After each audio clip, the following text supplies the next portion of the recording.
අපේ සෞරග්‍රහ මණ්ඩලයට අයත් සීමාව විදිහට සලකන ඕට් ක්ලවුඩ් කියන ගෝලාකාර ස්වභාවයක් ගන්න කලාපයේ කෙළවරට ආසන්නයෙන්. එහෙමත් නැත්නම් ඉන ඕට් ක්ලවුඩ් එක තුල පිහිටා තිබෙන සුවිශේෂී ආකාශ වස්තුවක් විදිහට සෙඩ්නා කියන සුවිශේෂී ලක්ෂණ වලින් සමන්විත වුණු ආකාශ වස්තුව හඳුන්වන්න පුළුවන්. බහුතර තාරකා විද්‍යාඥයන්ගේ මතයට අනුව වාමන ග්‍රහලොවක් විදිහට මේ සෙඩ්නාව සැලකුවත් ඇත්තටම සෙඩ්නා වාමන ග්‍රහලොවක්ද කියන කාරණය ගැන තාරකා විද්‍යාඥයන් අතර මතභේදයක් පවතින නිසා අපේ සෞරග්‍රහ මණ්ඩලයට අයත් වුණු වාමන ග්‍රහලෝක විදිහට නිල වශයෙන් නම් කරලා තියෙන සීරීස්, ප්ලූටෝ, හෝමියා, මේක් සහ එරිස් කියන වාමන ග්‍රහලෝක පහකින් සැදුම්ලත් වුණු කණ්ඩායමට මේ සෙඩ්නාව තවමත් එක් කළා නැහැ. කොහොම නමුත් තාරකා විද්‍යාඥයන්ගෙන් බහුතරයක්ම සෙඩ්නාව වාමන ග්‍රහලොවක් විදිහට සලකන නිසා වීඩියෝ එකේදී සෙඩ්නාව වාමන ග්‍රහලොවක් විදිහට අපි හඳුන්වමු.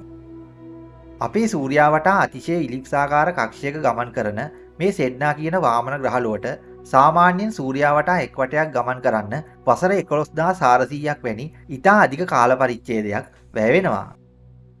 සෙඩ්නා වාමන ග්‍රහලුව සූර්යා වටා ගමන් කරන්න යොදා ගන්න මේ අතිශය ඉලිප්සාකාර කක්ෂය නිසා ඒ කක්ෂයේ සූර්යාට ආසන්නම ස්ථානයේදී සූර්යාගේ ඉඳලා කිලෝමීටර් බිලියන 11.4ක පමණ දුරකිනුත් කක්ෂයේ සූර්යාට දුරස්ථම ස්ථානයේදී සූර්යාගේ ඉඳලා කිලෝමීටර් බිලියන 140ක පමණ දුරකිනුත් තමයි පිහිටලා තිබෙන්නේ. මේ දුරවල් අපේ සෞරග්‍රහ මණ්ඩලයට අයත් සූර්යාට දුරින්ම පිහිටලා තිබෙන ග්‍රහලෝකය වෙන නෙප්චූන් සමග සසදලා බැලුවොත් සෙඩ්නා ග්‍රහලුවේ කක්ෂයේ සූර්යාට ආසන්නම ස්ථානයට සූර්යාත් නෙප්චූන් ග්‍රහයාත් අතර පවතින දුර වගේ 3 ගුණයකුත් සෙඩ්නා ග්‍රහලුවේ කක්ෂයේ සූර්යාට දුරස්ථම ස්ථානයට සූර්යාත් නෙප්චූන් ග්‍රහයාත් අතර පවතින දුර වගේ 31 ගුණයක දුරකුත් පවතිනවා.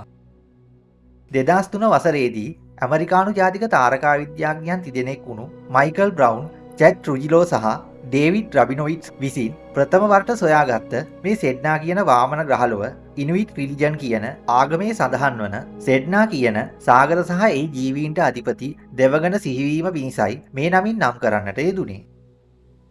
තාරකා විද්‍යාඥයන් විසින් සිදු කරපු විවිධ නිරීක්ෂණයන් සහ අධ්‍යයනයන්ට අනුව මේ වාමන ග්‍රහලුවේ බාහිර ස්තරය ඝන අයිස් සහ කාබන් ඩයොක්සයිඩ්, එතේන් වගේම මෙතේන් කියන වායුන්ගෙනුත් සමන්විත වෙලා තිබෙන බව සොයාගෙන තිබෙනවා. විශ්කම්භය අතින් කිලෝමීටර් 17,800ක් අතර අගයකින් යුක්ත වෙනවා කියලා අනුමාන කරන මේ සෙඩ්නා වාමන ග්‍රහලුවේ බාහිර ස්තරය අතිශය රතු පැහැයක් ගනු ලබනවා.